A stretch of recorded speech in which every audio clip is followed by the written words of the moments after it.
Now shut up. The show's starting.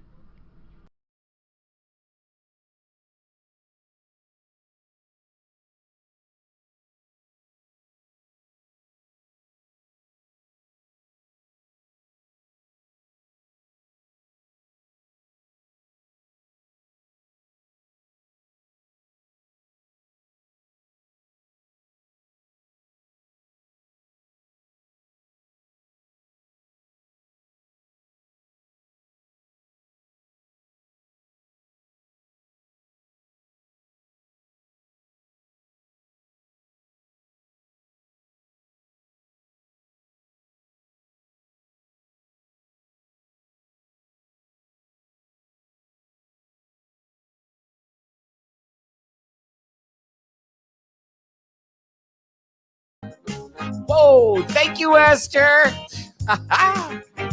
There we go. Hey, everybody, how you doing? So this is a different type of show today. Today, what I'm going to do is I'm going to ask you guys to ask me questions. Ask me questions. How did I create Esther? How did I end up with the rights to the Paul Lynde estate to be able to do it all over the country? So, we couldn't have Esther here at the same time since I play the voice of Esther when I do it like this. And we couldn't have Paul Lynde here because I do the Paul Lynde voice. But we just decided, you know what? I was going to do a show where I tell you a little bit about me and we can have a good time. I got some clips and some crazy clips from way back when. Hi, Rhonda McDermott from Canada, Ontario. How are you? So come on in, say hi in the chat room. There's people on here from YouTube, Facebook, Twitch. So when I do this, I'm usually streaming, or Esther's usually streaming into all the different platforms. So lots of times I can see all this really cool stuff. So here we go. Anyway, there, that was easy. So how's everything up in Canada, Rhonda? Tell me about it. What's going on? Is it warmer? Is it cooler there than here? Hey, Vincent James, how are you? Welcome. Judy Diamond, gorgeous Judy. We love her more than life itself. Judy works for the fabulous Ruta Lee. Keeps Ruta's life all together. Vincent James, I don't think I've met you before. C. Ziegfeld, great Paul Lynde voice. Yes, it is. Everybody always wants to know how I ended up getting that, and we're going to find out all that cool stuff today. So, you know, you can Google me, Michael Airington. There's my name right there, and you can find out all kinds of cool information and stuff. And I just want to be able to answer questions. How I started off in show business. How you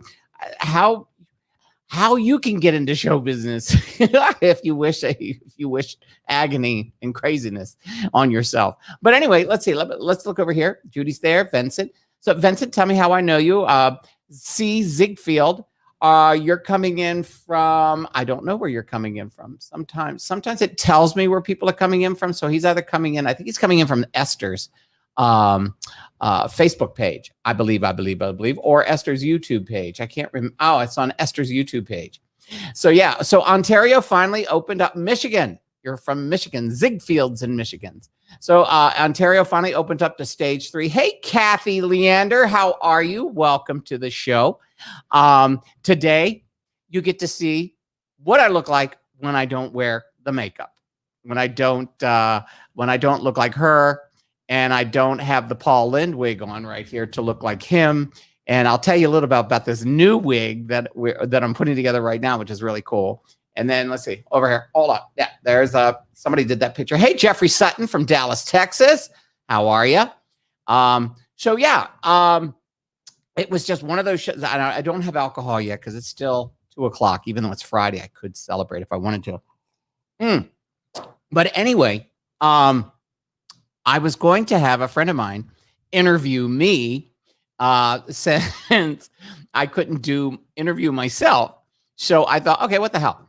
I'm just going to come on and answer questions and talk about, you know, how my crazy life has been in show business since I was 15 years old. I've actually made a living in show business since I was 15. Crazy, crazy story, which I'll share with you as we progress here. So don't be afraid to stick a couple of questions. Hey, Alan Shores. Alan Shores is one of the funniest men I know. He gives me a run for my money with my morning gangs. If you're on my Michael Arrington Facebook page, you find out that every single morning I do a morning gang. And a morning gangs are these funny little quotes, funny little blurbs that I throw up. Some I write, some I rewrite, some I find on the internet, some people send to me, and sometimes I steal them from Alan.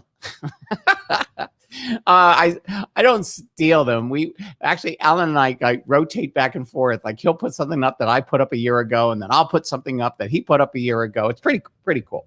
But yeah.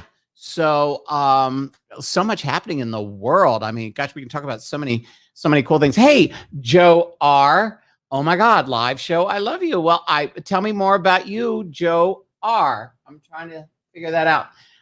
Some of you have your names like Kathy Leander, Jeffrey Sutton, C. Ziegfeld, Rhonda, Judy, Alan, and some of you just put initials, so I don't know what the hell I'm doing. But I mean, I got some really cool things. I've got I found some old clips that I haven't seen. I got a clip with Hoyt Axton. Do you remember Hoyt Axton? Hoyt Axton. He talks like this. It's really cool. Hoyt was the father in Gremlins, Black Stallion. He was a great actor and passed away. Where am I from? How did you get started with Paul Lynde? Okay, well, we're going to start right. We'll start with Kathy Leander asking me, where am I from? I was actually... I came into this world in a crazy way. I was born in Annapolis, Maryland.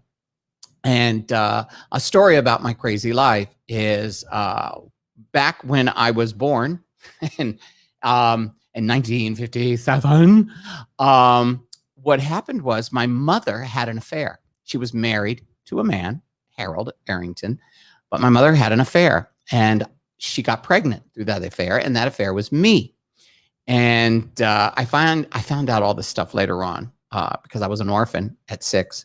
But my mother decided to have me, even though the person she was married to was not my father. Anyway, so when she gave birth to me, it was not in the hospital. And believe it or not, a black doctor was the sort of like the person that delivered me. And in 1957, a black doctor delivering a white woman's baby is not exactly the coolest thing you want to do, because Maryland was right on what they call the Mason-Dixon line. And it was more Dixon than it was Mason. And the thing is that they burn a cross in our front yard. They burn a cross in our front yard the next night and the next day. And so we moved. So I tell everybody I came into this world in a blaze of glory.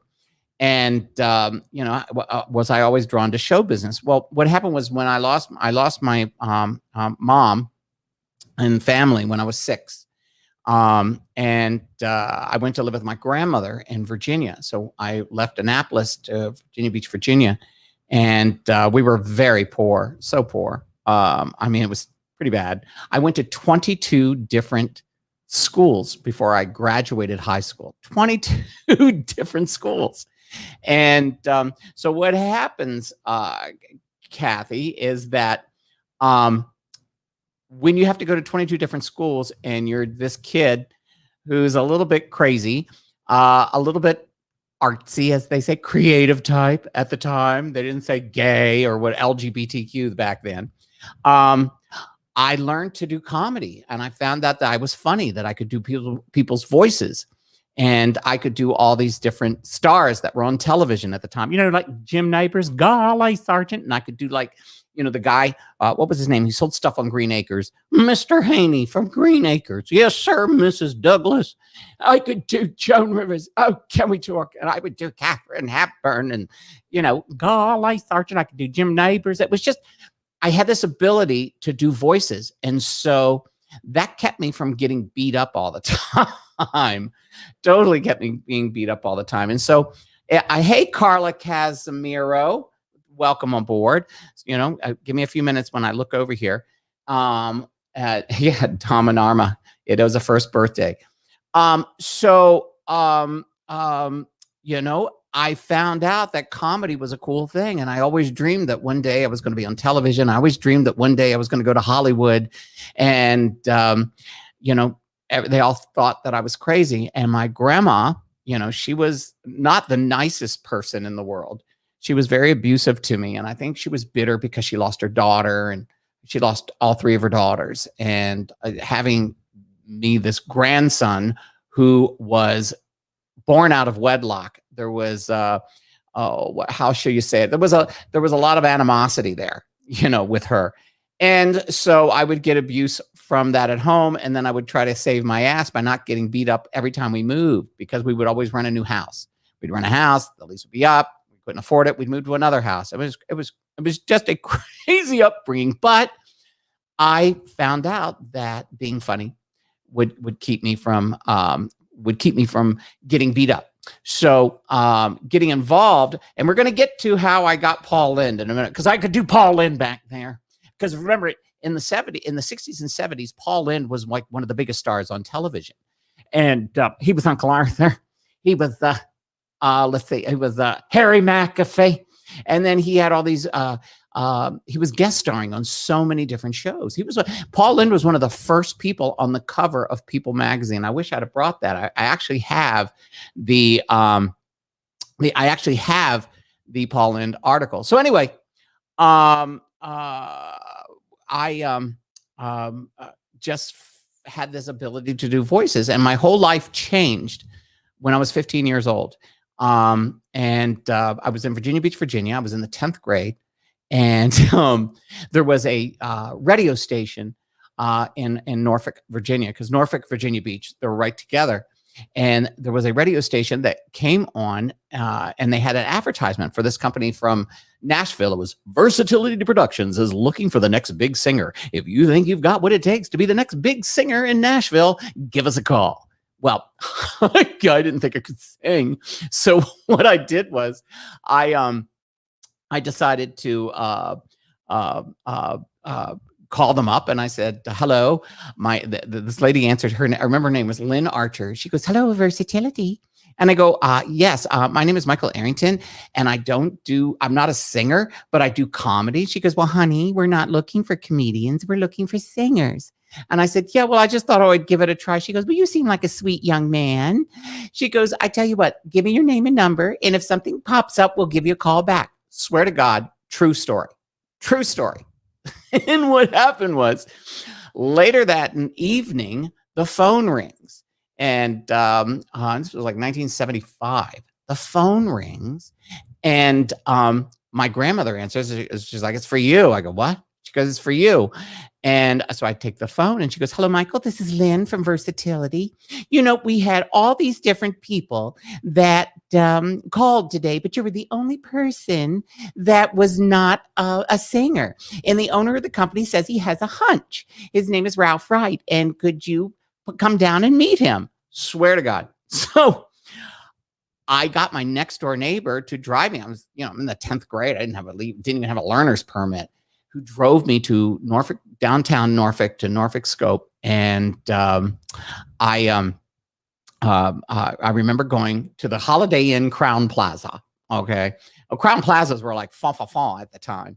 And that what Joan Rivers goes, oh, can we talk fon? So the Holiday Inn was very fancy. It was like, I guess 20 stories downtown. I don't even know if it's still there, but it was a nice hotel. And I remember going in, my friends waited in the car, and I went in and I took it all the way up to the penthouse to where they had rented this studio. So for these auditions, I remember walking in to the room, and I knocked on the door, and the lady answers. She had flaming red hair, Lynn. She was very pretty, and she goes, oh, you must be Michael. I go, yes. She goes, well, go over there and have a seat and help yourself to some of the little petite sandwiches. And I was like, okay. Now, being a poor kid, I'd never seen these little petite, only on television, these little sandwiches, these little bite-sized little hors d'oeuvres and whatever. And I said, that's free. And I'm thinking to myself, there's the Ester in me. Why didn't I bring Tupperware? And so I sat down, ate these little things, and there was three black guys that were like a doo-wop group. They were incredible. They were doing some harmony. Then there was this other little girl, teenager, who was sort of like thinking she was the next Melissa Manchester, Barbara Streisand, and she was sitting there. And they went in and they came out, and then everybody was gone. Swear to God. So Lynn comes. She goes, "Hi, Michael, Mr. Wright. We'll see you now." And I was like, "Okay." So, I walk into the room, and it was straight out of a Hollywood movie. The man is this fat, bald-headed man with a cigar, and his name was Ralph, and he talked just like this. He goes, "Hi, Michael. My name is Ralph Wright, Versatility. You know, you're the only person that called up today that said they weren't a singer, and I just had a hunch that you might be something special." And you have to understand, I'm 15 years old. I'm totally naive. The only thing I had ever performed was in high school in the hallways. I mean, I didn't have an act or anything like that. So he goes, so you're funny. And I go, "Yes, sir." And he goes, "What do you do?" I go, "I do impressions." He goes, "Do some voices." So I did like Katharine Hepburn. I did Paul Lynde. I did, I just went, "Cary Grant, oh, can we talk?" Joan Rivers. I did all these voices, and he goes, "Damn," looks at me and goes, "You're funny." I said, "Thank you." And he goes, "You got an act?" Swear to God. I go, "Yeah, I got an act." He goes, "Hold on for a second. Lynn, do we have an opening act for Mel Tillis and Jerry Reed at the Richmond Mosque in January?" And she goes, "No." And he goes, "You got 15 minutes. I go, "Yes, sir." I didn't have 15 minutes. I didn't have anything. Hey, Kathy Fitzgibbon Rudolph, one of the great Paul Lynde people. He says, "Do you have 15 minutes?" And I lied. I said, "Yes, I have 15 minutes. He goes, "I'm going to make you the opening act. What you're going to do is we've got a big concert with Jerry Reed and Mel Tillis." Well, in 1975, Mel Tillis was the number one. He was the CMA Star of the Year, which is like what Garth Brooks was. I mean, he was huge. And Jerry Reed, if you remember, he had "When You're Hot, You're Hot. When You're Not, You're Not," and all these great old parody songs. And I said, "Yeah, I've got 15. I've got the 15 minutes." He goes, "Well, that's what you're going to do. You're going to go on between them. When Jerry Reed sings, they're going to change the stage, and we need somebody to occupy the time. And we don't want a singer, so I'm going to have you be comedy." He goes, "Kid, your life is going to change today."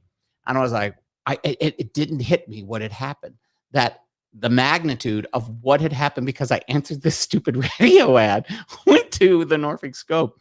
Well, the next day they had contacted all the newspapers and everything in Virginia Beach and Norfolk. And the next thing you know, all of a sudden overnight, I was a celebrity. Princess Anne High School sophomore in the 10th grade is opening for the number one country star in the world, and just plucked out of obscurity. Well, here's the funny part. I didn't have an act. I was like, what the fuck? So I went to the library. Well, first I told my grandmother, "Grandma, I'm going to be opening for Mel Tillis and Jerry Reed." Now, let me be honest. I wasn't into country music at the time, so I really didn't know that he was that big. I knew Jerry Reed because everybody knew his song, "When You're Hot, You're Hot." But with Mel Tillis, I knew he was famous, but I didn't realize the magnitude. So what happened was I went to the library and I checked out every joke book that you could possibly put together. Joey Adams, 10,001 Jokes. If it was a joke book, I grabbed that joke book and I brought it home and I started writing my act. Probably the most pathetic, crappy piece of crap act ever written for anybody to do comedy. And what happened was I put this act together. Then next thing I know, the newspapers are calling me. I'm in the newspapers in Virginia Beach and Norfolk. I have become this celebrity. And you have to understand, I was making money extra at 15, working under the table at this Chinese restaurant called Hey Hey Chinese Restaurant, which was near where we lived. So I was working on the garbage disposal, dumping rice, to make $20 a week to help my grandma out. Cause like I said, we were poor. And anyway, so the day comes, it was 2 weeks, actually 2.5 weeks from when Mr. Wright said, have the act together. They sent a limo to pick me up and to go to Richmond. Now, Richmond, Virginia is about a 90-minute drive from Virginia Beach, Norfolk, where I lived. And so I remember my friend Mary Escajeda. She was in my drama class at Princess Anne High School. That's where I went, Princess Anne High School. And another friend, Jimmy Layden. So the two of them went with me because I had nobody to go, because my grandmother didn't believe that I was opening for Mel Tillis. She thought I was making all this stuff up. She just didn't believe, she could not bring herself to believe that her grandson was opening for these people. So the day comes, they have a limit to take me up. We drive up to Richmond, and you have to understand, I have never performed in front of a big audience in my entire life. I had lied about having a 15-minute act. I've lied about so much. So what happened was, as we pulled up in front of the Richmond Mosque, which was the theater, there's like 1,000 people wrapped around the place. And I remember saying to the driver, going, well, who are those people? He goes, they're coming to see you. And I go, what? And he goes, yeah, there's 5,000 people. It's sold out.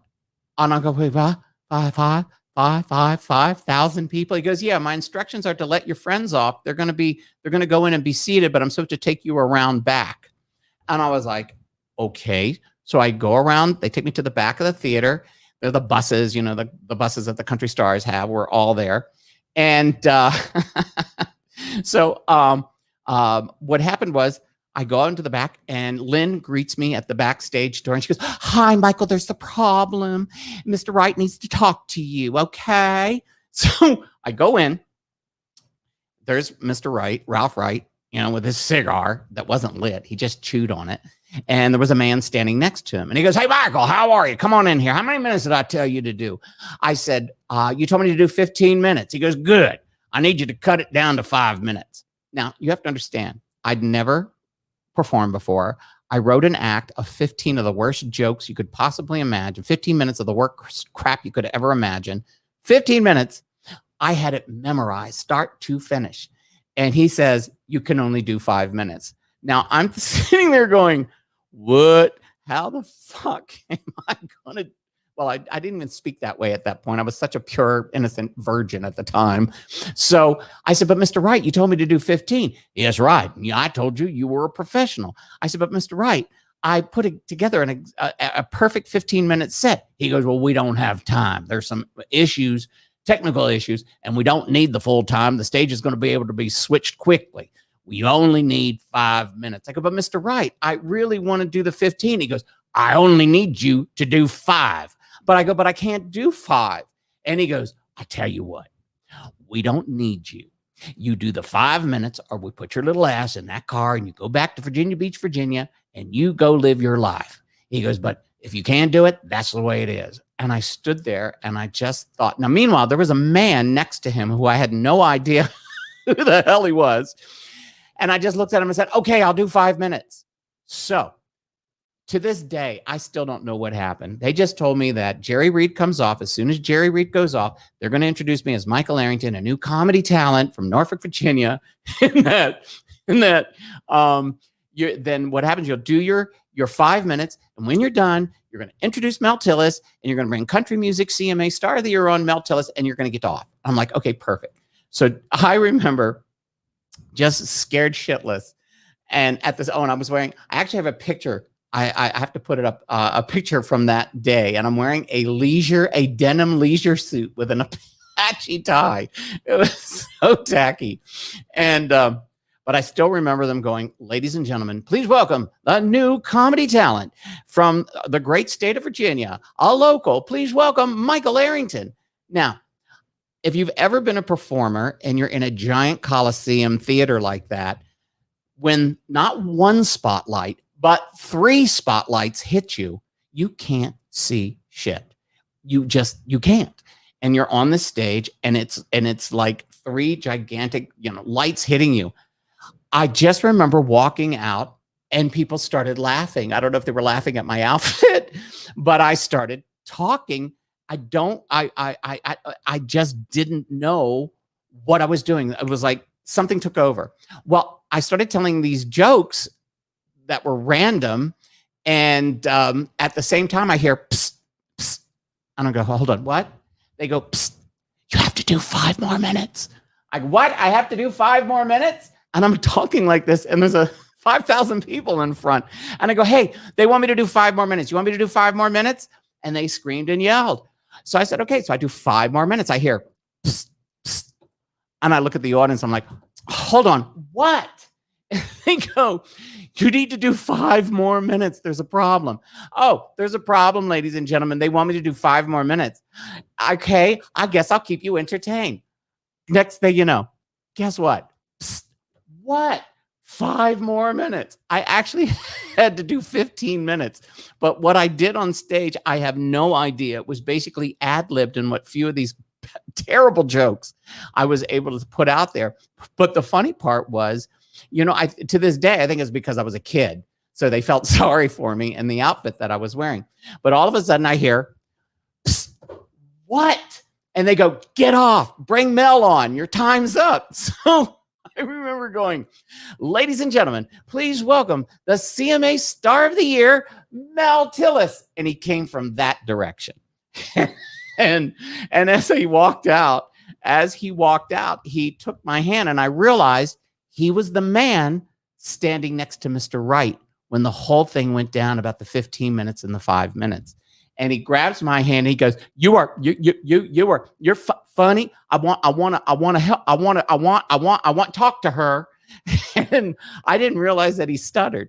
So as I walked off stage, this woman, Judy, who he was dating at the time, he ended up marrying, Judy Posca. She goes, Michael, Mel saw what happened to you earlier, and he wants you to be an opening act for a new show that they're going to be doing in Birmingham, Alabama. I'm going, huh?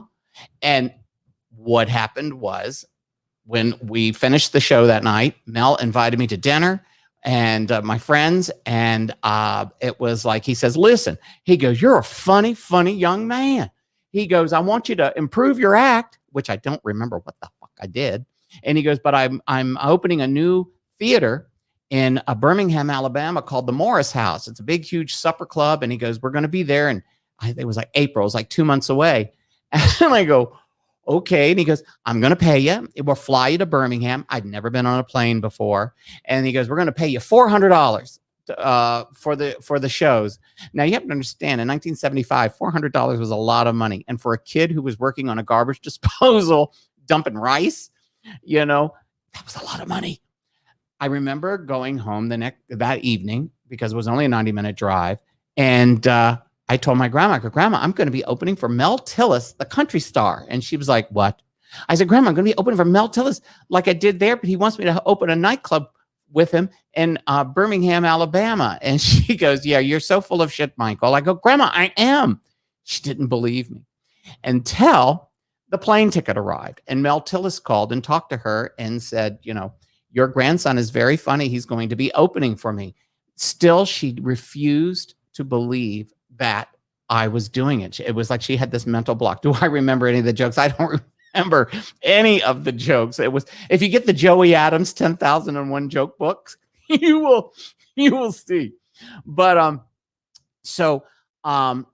that's how my whole career started. And then as soon as that happened, the newspapers were like, oh my God, you're opening for Mel Tillis. He's the biggest star in country music. You're going to Birmingham, Alabama. Now you have to understand, I'm in the 10th grade. So all of a sudden I found out that for me to do work like that, I had to keep a B average or more. But then I became like this huge celebrity. I was always entertaining everybody at school. It was crazy. But that's how my showbiz career started. And then I opened for Mel, and then the following year, Rosemary Clooney brought me on, and Rosemary Clooney made me her opening act for 2 summers, which was pretty amazing. Any chance the Paul Lynde show will return to the stage? We're hoping on it. Everybody wants me to bring the Paul Lynde show back. And we will. So that's okay. Way back, there's so many messages here. I'm so sorry. That's how I got started in show business. And that's how I just, ended up, doing what I'm doing. And it was pretty amazing. And my life has been a lot of twists and turns and craziness. I got a big break, but I paid my dues later on, with stuff. I read the Henny Youngman joke book when I was a teen. I had the Henny, believe it or not, Jeffrey, I had the Henny Youngman book too. Let's see. Hold on. Let's go back. You must have been scared. Yes, I was scared to death. I love this. Edward Kwan says he loved the stuttering Mel Tillis. Yeah, Mel passed away, and it was very sad when he passed away because he changed my life. And yeah, I get a little emotional still because when you are a poor kid and you count pennies with your grandma at the grocery store so that you don't spend too much money, and this man changes your life. I always, if I ever get an Emmy or an Oscar, he's the first person I'm going to thank. Anyway, so yeah, I get emotional. It's just you just do at times. So anyway, Lori Miller goes, I loved Paul so much. I copied him every day for my friends, and I could do him perfectly. Lori, you did Paul Lynde impressions? Get out of here. That is so cool. Unbelievable.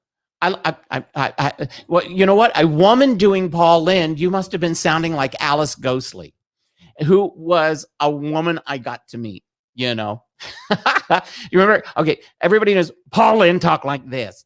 But then Alice Ghostley, who I got to meet in Hollywood, she sort of had the same voice as Paul Lynde, except when she talked, she went up.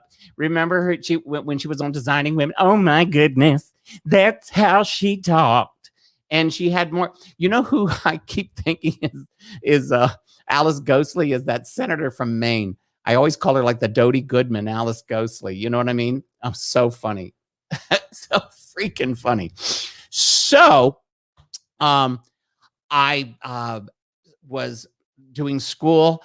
The junior year in high school, I went from sophomore to junior year, and then I'm opening for Rosemary Clooney. I opened for Natalie Cole, Gino Vanelli. I got to meet so many great people, and because of Rosemary Clooney, she introduced me to Bing Crosby. I mean, it was pretty amazing. In fact, Rosemary Clooney is the reason why I moved to Los Angeles in 1979. She made me move and make the official move to Los Angeles, and that is what was another thing that changed my life. She was so cool. But I mean, we've done some really cool stuff. I mean, I when I got into Hollywood, I got to work on Archie Bunker's Place. I got to extra on One Day at a Time. I got to be on General Hospital. It's just really cool. So by the way, just to let you know, I have this is the wig that we use. This is the wig that becomes Paul Lynde that goes over my hair, just to let you know. I thought I'd bring it out for the show today, so you could see it. Lori Miller. Yeah, it really is who you know. It's show business is luck. Show business is one of those things that you just go, wow. Actually, you know what? I worked with the great Hoyt Axton. Do you remember Hoyt Axton? We did a pilot when I was in Nashville. How the fuck did I get to Nashville? I had a drug problem that came later on. It's like so many people did. Like I said, my demons came later. I got some great breaks in show business, but I paid for my demons back then. But hold on. I'm going to show you a scene where it's me and Hoyt Axton. This was a pilot called Heartland. And I played the schizophrenic owner of this hotel. So I played the bellhop. I played Cecil as Paul Lynde, as the nephew, as Hoyt Axton's nephew. And then I also played his aunt, who was this woman who talked like this. It was more like Marty Frickard. But hold on. You want to see it? I'm going to put this clip up right now. Hold on. Here we go. This is... What was that all about? Well, obviously, when you find out, every time you think of your dear, dear aunt as a blood relative, you're going to long for a transfusion. I never said I could get Garth Brooks and Loretta Lynn and all those people to come to this flea dip festival. Well, Aunt C has told everybody around here that you could. And so everybody around here thinks you can. It's going to be a fun time this weekend. Cecil. Hold on. Cecil. Mother. Cecil. Yes, Mother. Is Hoyt in yet? Yes, Hoyt's here. Oh, where is he? Standing here in front of me. Told her you were standing here in front of me. Well, send him into the parlor Of now. course, I'll send him right into the parlor. Right now, Cecil. Yes, Mother. What's C in the parlor? Cecil, I don't remember where the parlor is. It's right next to the Olympic-sized pool in the highlight courts that way. Where do you think Really? it is? Through that door, Hoyt. All right. Anyway, so that was this god-awful pilot that we did. The Flea Dip Festival. Oh, it was hysterical. And I played the bellhop as Jerry Lewis. It was just wacky. But trying to get a copy of the Hoyt Axton show. Hey, Paul. Morana, how are you? Okay, may I ask if your relationship changed with your grandmother? Okay, Rhonda asked, may I ask if your relationship changed with your grandmother once you started making it big? That's another story. When I was opening, how I opened for Rosemary Clooney. It goes into about my grandmother. If you want to hear the story, I'll tell it to you. What happened was, in Virginia Beach, they had this great supper club. It was called the Moonraker Supper Club. It held like 500 or 600 people. I mean, it was one of the grand supper clubs on Atlantic Avenue near the ocean. And they had major stars that came in. Rosemary Clooney was one of them. Brenda Lee, Della Reese, Benny King, Bob Hope was there. I mean, it was incredible. So, because I was like this celebrity and my grandmother still didn't believe any of the shit that was going on, the owners of the Moonraker said they needed somebody to be an opening act for Rosemary Clooney. And of course, I didn't know much about Rosemary Clooney, only that I knew she was a singer and she was in White Christmas. And so what happened was, I get a phone call from this columnist who used to write for the Ledger Star. His name was Larry Bonko. Hey, Barb. Larry Bonko. And he calls me and he says, Michael, the owner of the Moonraker is a guy named Chester Rodeo. Chester, he talked like this. Crazy. And she goes, they want to see if you might be able to come in and open for Rosemary Clooney for her show. She wants a comedian, and you're the only one in Virginia Beach. So I said, okay. They go, well, could you come down and meet Rosemary? And I said, well, sure. So I go all the way down from Virginia Beach, Pembroke. We lived in Pembroke Manor. So I went from Pembroke Manor to the oceanfront. 16th and Atlantic is where the Moonraker was. And I remember walking in, and it was just this grand, fabulous supper club. And I meet Chester. He goes, hi, I'm Chester Rodeo. He always sounded like he had like a mouthful of shit in his mouth. Why he talk like this? So anyway, he goes, you got to meet Rosemary. She wants to see you. And I said, okay. So she's in the dressing room. So we go all the way back to the dressing room.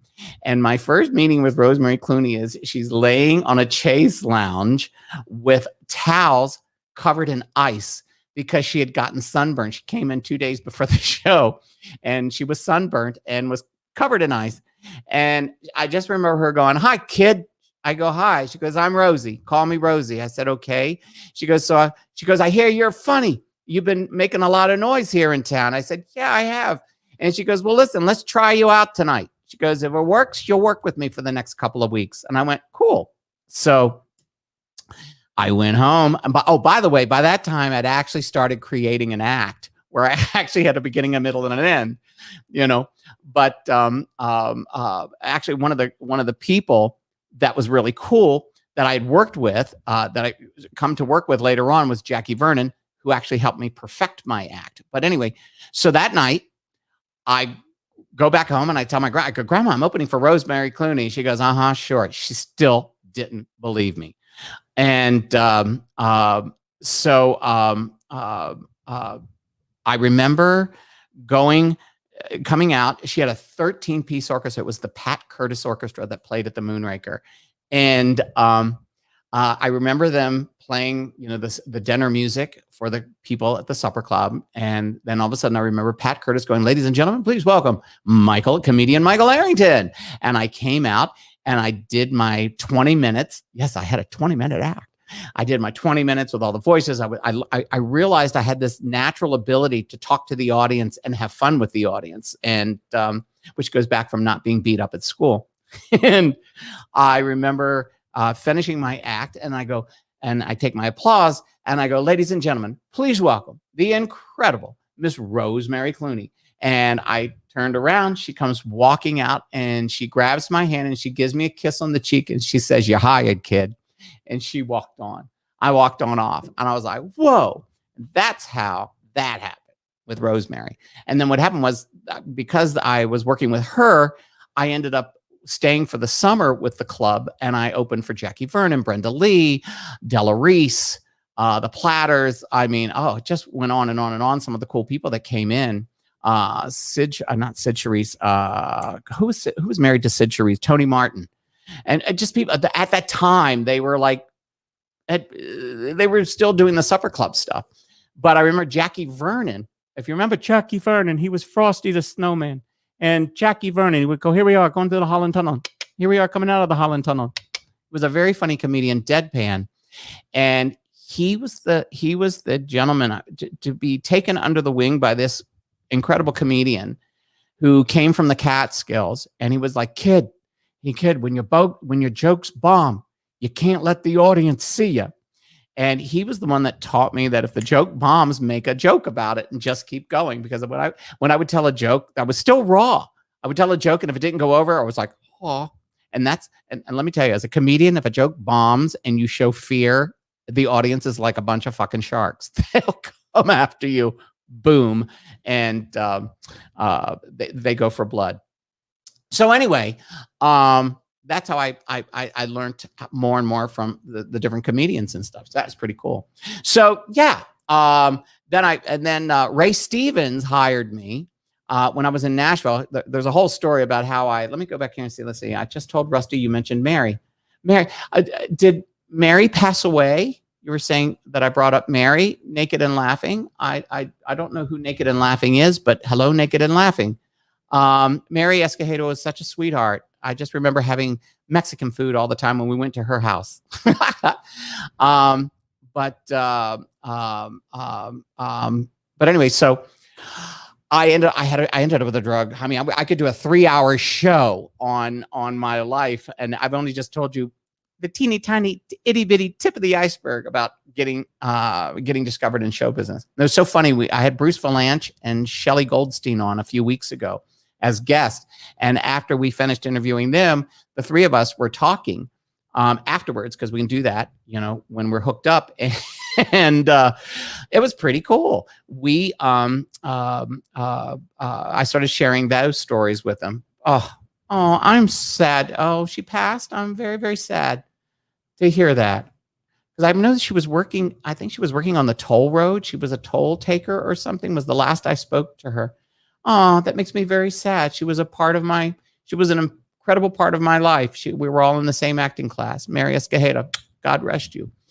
So anyway, let's see what else. So, whom didn't you work with? When I got to Hollywood and I started working with these people that I grew up with that I would watch on TV. Oh, back to my grandmother. See, you guys are asking me questions. Back to my grandma. What happened was, Rosie, I'd performed for a few nights and she goes, "Kid, where's your family?"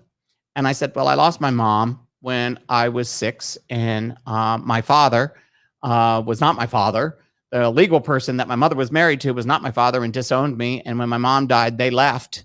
And I went to live with my grandma. And, so it's just me and my grandma." And she goes, "Well, has she ever seen you perform?" And I said, "No, she hadn't." And she goes, "Wait a minute. You're doing what you're doing and she's never seen you perform?" And I said, "No, because she doesn't believe I do this. She lives in some fantasy land that I'm making this up. Swear to God." And she goes, "Well, you know what? I'm going to bring your grandmother here to see you perform." And I said, "What?" She goes, I'm going to call your grandmother now." So I remember Rosemary was staying in a condominium across the street from the supper club. And so I gave her the phone number. My grandmother answered the phone, and my grandmother's name was Laura. And she said, "Miss Laura, my name is Rosemary Clooney." And I think my grandmother pooped herself. That happened. And she goes, "You have not seen your grandson perform, and I am sending a car sometime this week while we're here, and I want you to see your grandson perform." And So what happened was she sent, and Rosemary had this guy named Dante DePaulo. She ended up marrying Dante. He was an incredible singer. And so they sent a car for my grandmother to come see me perform.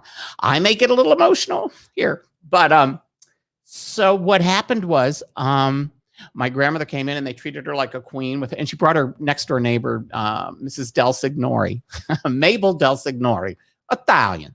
And she lived next door to us in Pembroke. And so the two of them, you know, they were whooping it up. My grandmother had never been in a supper club. And Mrs. Del Signora was like, wow. And they had cocktails and dinner, prime rib and everything. And my grandmother, I hadn't seen her, you know, I knew she was coming, but I was backstage and I didn't want to see her until I came on stage. And she finally, I remember getting introduced and she cried. And sorry, it's a little emotional because I haven't talked about this in a long time. So anyway, I did my show and Rosemary came out and Rosemary came on and just incredible, sang to my grandmother. And then Dante sang a song to her. And she, at that point, she believed that I was real. Everything I'd been doing was real. Sadly, my grandmother passed away. And that was another part of my story, which is hard to believe, but I couldn't tell the school that my grandmother had passed away. And at that point, I'm making a lot of money. Remember, I went dumping rice and we're dumping rice in the Chinese kitchen. and I'm opening for some of the biggest stars in the world at that time and writing my own act that I had no idea how to do. I just was learning from the people I was around. I learned stage presence from working with these incredible people. And, you know, it's just, sometimes I just have to pinch myself and go, holy shit, I did that. Anyway, so my grandma passed away and I'm making a lot of money. And I knew that if the authorities, you know, the school found out that my grandmother wasn't around anymore, that I would go into foster home and I would have to be taken out of school. They'd be putting me in a foster home because I wasn't 18, you know? And so I hid the whole thing about my grandmother and they never knew. She was buried and never knew that she had passed away. And I was able to pull that off. And 77, 78. Anyway, so I went to school and wrote my own notes and said, I'm sick and this is what, Mike can't come to school today, blah, blah, blah. And nobody believed it. And I pulled that off to this day. Anyway, that's my grandma got to see me perform. So that was pretty cool. And that was amazing. So anyway, let's see, what else? Oh my God, I've been on for almost 48 minutes and we haven't really gotten to, like I said, if you guys want to keep listening, I'll keep talking and let you know more. But yeah, I did some really cool stuff. And, you know, how did I create Esther was based on when I moved to Hollywood, I would perform at the Comedy Store and stuff like that. And I would do my act when I wasn't working, because everybody goes and when you do comedy, you always keep working on your comedy. You keep coming up with new jokes and you try stuff out and stuff like that. And so there was this place in Beverly Hills called the Tory Steele Boutiques. It was on Rodeo Drive. And it was sort of like a mall of high-end stores, Gianfranco Ferré, Gucci, Tory Steele. It was just this incredible store. And I had a lot of my friends who worked there. And I would do this voice of Esther, who talked like this. I would go, oh, my friends in retail, the retail sluts in Beverly Hills. But Esther's based on a woman who worked at the Beverly Wilshire, department store on Beverly Hills, and she used to sell Lancome makeup. And my friend Debbie Zoller, who was an up and coming makeup artist, called me one day and said, you got to come down and see this woman named Esther Goldstein. She's hysterical. And there was this woman, red hair. It looked like her. And you got to come down and see her. And it was this crazy lady who was selling makeup. This Jewish woman was selling makeup to this Middle Eastern woman. And none of the colors match. She's like, here, dog, you need to do this. Put the buff beige on it. You look younger. I mean, she sold this woman like $800 worth of makeup that didn't match her skin, whirled her around, sent her out. And I just went, oh my gosh, she's so funny. But her voice was like this. And I started doing the voice. So whenever I would do comedy, people would scream, do Esther Goldstein. And that was because that was her name, the lady's name. So that's how the voice was created. And then the actual Esther was created, almost 12 years later, when I went to Nashville to clean up because I had a drug addiction and I had to get off drugs. And I went to Nashville. And when I got out of rehab, they go, you have, my manager at the time, Robert Williams, said, you can't go back to Hollywood because everybody's pissed at you.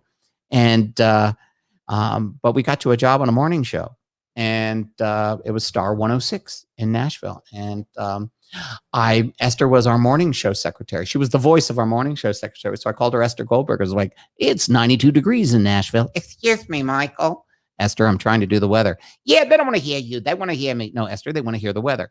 So I would do all these different voices, and create all these characters. I had Clara Erroneous, the film critic. She hated everything. I hated it.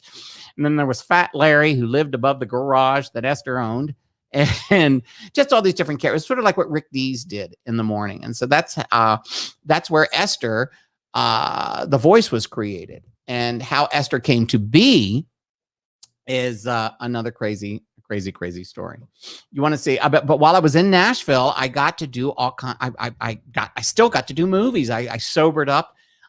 Ray Stevens was doing this movie called Get Serious. I don't know if anybody saw it. It was one of those released on videos, but it was a full-fledged Screen Actors Guild SAG movie.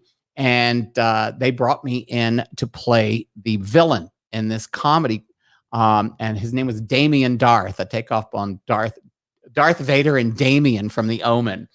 And so they wanted me to play the whole thing as Paul Lynde. And okay, this is another crazy thing in my life. All of a sudden I'm going, my first scene in the movie was with the legendary Chet Atkins. And I had this hair poofed up to here. It was the 80s. You want to see a clip? I actually have a clip of Ray Stevens, and it was called Get Serious. But this is my first scene. Are you ready? Ready? Here we go. So I can get out of this thing. We're going to have to cut the zipper out. Well, I'm late. I tell you what, let's just leave it all. Hey, they changed the name of the record company. It's not Integrity anymore. It's a Japanese name now, right? Sosumi. Sosumi. Yes, right.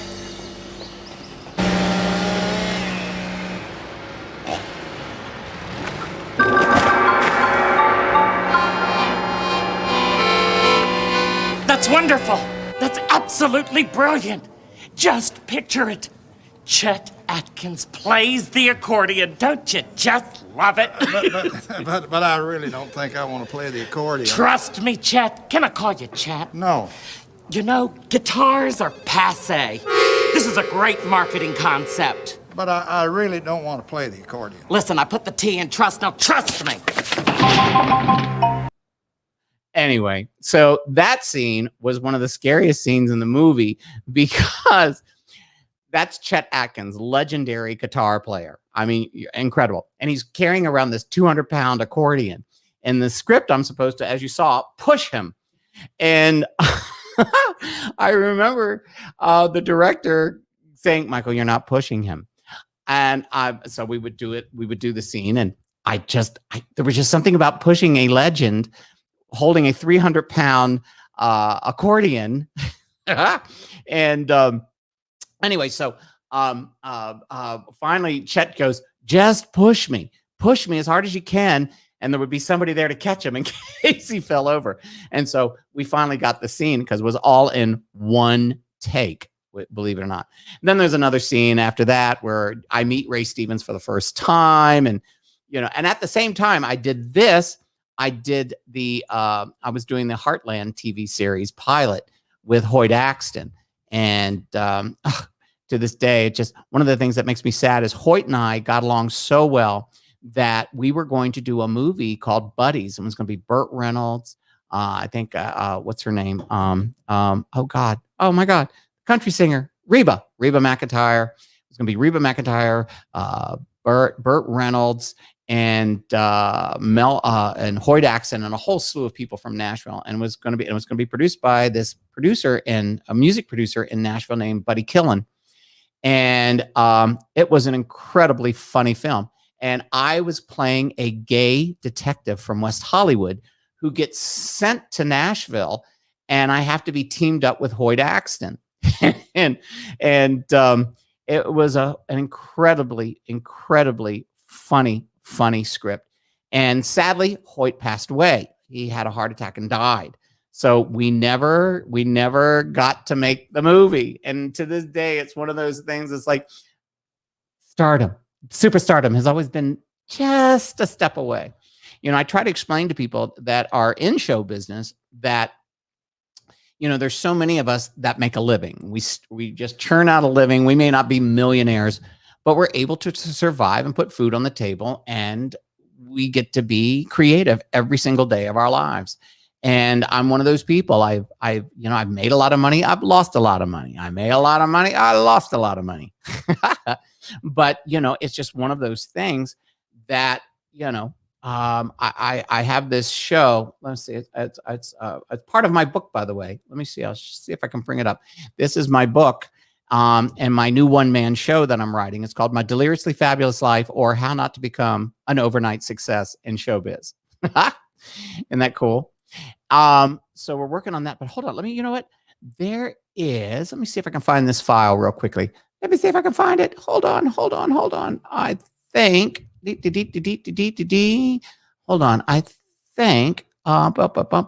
that's the Carmen Miranda scene. Darn. Hold on. Where the hell? I had, I'm so mad. I thought I had the Paul Lynde trailer from Bally's. Because a lot of you all like that. Let's see. Paul Lynde. Where is it? God, I could have sworn I downloaded it. Maybe I didn't. I'm so bad. Greatest show. Jet time. 10 files. I guess I didn't. I thought I did. Oh, well. There's the Carmen Miranda scene from that movie. Okay. I guess I didn't. Wait a minute. Right here. Hold on. Downloads. Carmen Miranda. Sloan Bella. No, I guess not. I thought I did. Anyway, it was the trailer for my show at Bally's. And hold on, let me go over here. More comments. Trying to keep up. They don't make funny shows anymore. These are terrific. You're here now. Yay, internet. Hey, cool. Can't wait to read the book. So, one of the things that I'm doing is my theory, my theme in life is the healing power of the show must go on. You never, ever give up. You always reinvent yourself. And there's so many of us in this business that we constantly reinvent themselves. So I mentored this little 14-year-old kid who actually taught me how to edit. I could probably do a 5-hour show on the craziness of my kooky life. But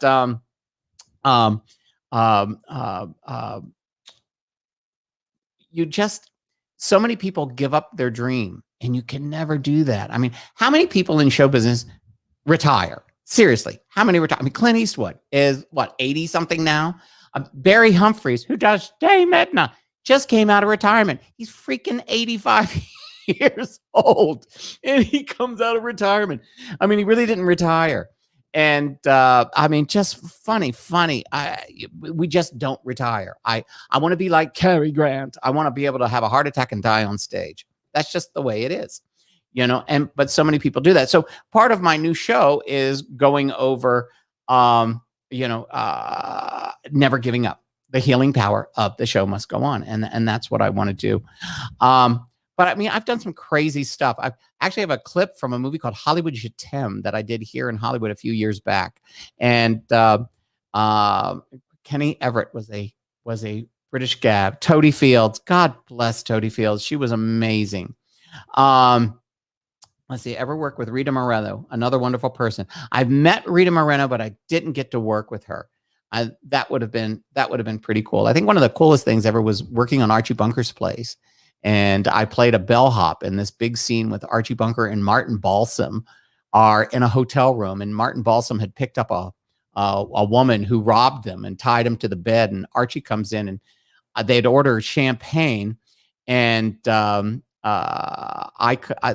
was the snarky little bellhop, and they had ordered champagne. And when I come to the room, I open up the door, and Archie is on top of Murray, who's tied to the headboard.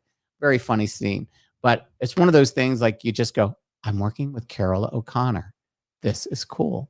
And then all of a sudden, when I was doing the Paul Lynde show, there I was. Peter Marshall came on board and did the voices for Paul Lynde. He was the one who just totally changed my life as well. Let me see if I can find that trailer. Hold on. I thought I had downloaded this damn trailer, but now let me see if I can get this to pull up. I might be able to pull this out of my ass here and show you that. Let's see. F downloads. Okay. I guess I thought I downloaded. I guess I didn't. Oh, let's see. Oh my goodness. That's Peter Marshall. Oh, wait a minute. Let's try this. Hold on. Okay. I can show you this cool thing. This is why I love having some of the cool things that I get to do. Downloads F. Hold on. I'll play you this. Peter Marshall was such an incredible man, and he went out of his way to help me with my show. And where the hell is downloads? Here it is. Let's see. Peter Marshall. Let's see right here. This is okay. Here we go. Shiesty. It said it can't play it. What do you mean it can't play it? Video file. Let's try the other video file. Let's see if it plays this one. Open. Okay, here we go. So this was Peter Marshall did the reason why I'm looking up is I have all these monitors. So let me see. Hey, I'm Peter Marshall, and I have been for more years than I'd really like to discuss. But if you have a chance, go see Oh My Goodness, starring my good friend Michael Airington as Paul Lynde. And it's really a wonderful, wonderful evening. I'm in it. It's not much, but I'm kind of cute, actually. But we love you, Peter. Okay, give him the microphone. Answer that telephone, Paul. Okay. It's Hollywood calling. Hollywood. Wait, hey, hang on. It may be a gig. At my age, I need everything I can get. Hello? That actually happened. We were at Peter's house and up in the hills. And hold on, let me move that down there. Peter came on and did all the voices for the Paul Lynde show. He was, so cool. And so I'd gone up to his house, and he has this box with 10,000 Hollywood Squares questions. And we were picking out the questions I could use in my show, because in the Paul Lynde show, it's not like he's dead and comes back to life, but he does. It's not like it's sort of like Paul comes out as if he never died. But life has changed since the last time he was on stage. I mean, what the hell is Twitter? All this cool stuff. And so, but Peter, so we were shooting that, and I decided to say, hey, Peter, could you do a quick little video? And then the phone rang, and it worked funny. So I went into Paul Lynde and going, okay, I'll do it, Peter. So anyway, yeah, Peter's great and unbelievable. He just got over COVID, which was amazing. Absolutely amazing. The man is 95, I think, 95, 93, 95, and he just got over COVID. He still plays, golf. He's just an incredible person. Oh my God, I've been on for over an hour. I can't believe I haven't hardly done anything. By the way, this character here, this is the new Ester. Ester is going to we're doing this thing called the Kosher Psychic. And I'm going to be asking people to come up with questions for the kosher psychic. So Esther's going to be going to be the kosher psychic. She goes, I see dead people, I see crap. And what'll happen? What happens with the kosher psychic is if you when I start asking the questions, it always seems to coincide with what's on a deli menu. Oh my God, I see chopped liver. Bam. I see wrinkles. I see. Oh shit! It must be your birthday. But everything is tied to. I see a bris, and then whatever it is, we'll come up with these funny predictions. But they're only going to be like 60-second bits. So this is. I just got the hat. That the turban just came in from Amazon, and this is Esther's old stunt wig. Whenever I would get pies or stuff thrown at my face. So we did that. It's gonna be funny, but don't give it away. I'm not giving it away. I'm just telling you that it's a new character, that a new bit that we're doing with her for TikTok, and I'm pretty sure we'll put it on YouTube. Anyway, I could go on and on and on, but maybe we'll have to do a second time. But I wanted a lot of Sloan's people who've only seen Esther. They get to see me doing this. And hell, I didn't even get to play the part where I did this movie where I gained 40 pounds. I did this movie called Hollywood Je T'aime. I'm going to play it anyway. It's a really funny scene. And it's called Hollywood Je T'aime. And I played an over-the-hill drag queen who lived in Silver Lake and ends up taking care of a gay boy from Paris and a tranny. Who was played by the incredible actress Deanna Kilpatrick. And so I as the old drag queen over the hills who lives in an old house in Silver Lake, I supplement I play the character of Norma. Norman is the guy. Norma was his alter ego.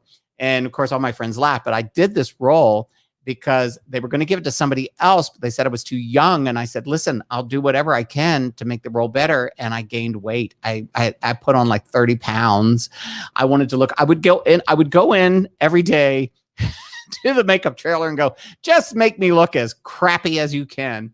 And I did that. So anyway, hold on. This is a scene as I'm dressed as Carmen Miranda, getting ready to become Carmen Miranda. And there's a bus scene. Y'all want to see it? Here it goes. I'm going to drink this glass of vino and I got to run out of here.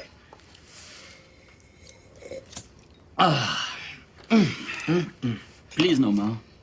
All right, dial her up quickly. And you can open up that other bottle of vino, okay? No, I prefer Donami.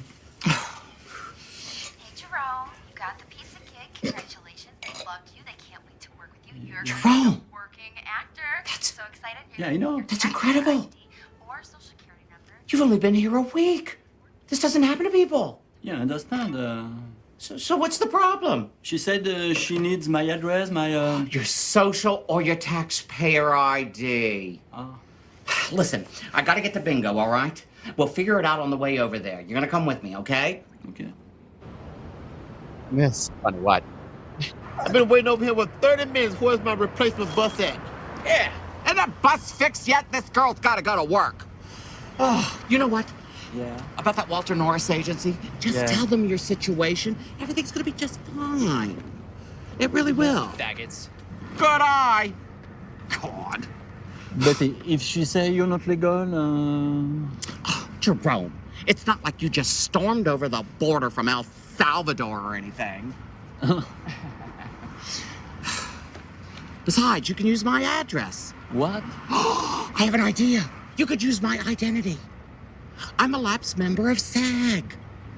But then you'll belong to me, because all your checks and residuals will come in my name. Where's the bus gonna be ready? Anyway, I had to play that.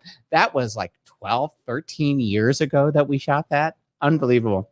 Anyway, I just thought I would, oh my God, the side pan. I know. When it's not like you came over the border from El Salvador or something, and then they had the woman there. It's pretty funny stuff. But it was pretty cool. Listen, Let's see. What did Baroness say? Thank you so much. I haven't even put these out. Thank you so much. You, Michael, you're beautiful. At first, I thought Esther had been kidnapped. And who the hell are you? And what did you do with Esther? Aw, it's these characters. As I kind of told you today, they've come into my life through crazy ways. And there's more characters and there's more funny stories. I mean, I have so many stories, which I'm going to put into my one-man show. And I'll share it with you. But I want to thank you guys so much. I can't believe how many people were here. There's a lot of people here tuning in, and I was here for over a freaking hour. Wow. I mean, it really was. Yeah. Technically, Esther was here. Paul Lynde was here. And like you said, my name is right there, Michael Airington. You can Google it, and you can see all kinds of videos and stuff. And if you type Michael Airington, Paul Lynde, my entire show, the first show, before we took it to Vegas, before we brought it to Vegas, there's another version. When we brought it to Vegas, we Vegasized it and had all kinds of really cool stuff. That's the show. Hopefully, we're trying to bring it to Palm Springs this fall. We're working on a theater, the Desert Rose Playhouse, and it holds about 250 people. So we might bring it to Palm Springs, and who knows? If we go to Palm Springs, we might bring it up to LA. But anyway. You people have been incredible. I want to thank you guys so much for just tuning in. This has been an absolute blast. You got to know a little bit more about me. Esther's coming back. I think Esther and Sloan are getting ready to do another show together. They're very funny. I mean, they play off of each other. So I think Sloan had mentioned it the other day. We talked about it. So with her schedule, my schedule, we're going to try to get one together really, really quickly. But every single one of you, Kathy Lander, Naked and Laughing, Dominarma, LAF, Baroness, Barbara Rue, Kathy Rudolph, Rhonda McDermott, all of you. There's so many I can't see. Thank you so much for tuning in. This has been absolutely incredible. And if you get a chance, watch the show on YouTube or watch it here on Facebook. This is Michael Airington, Esther Goldberg, Paul Lynde, signing out. Hold on.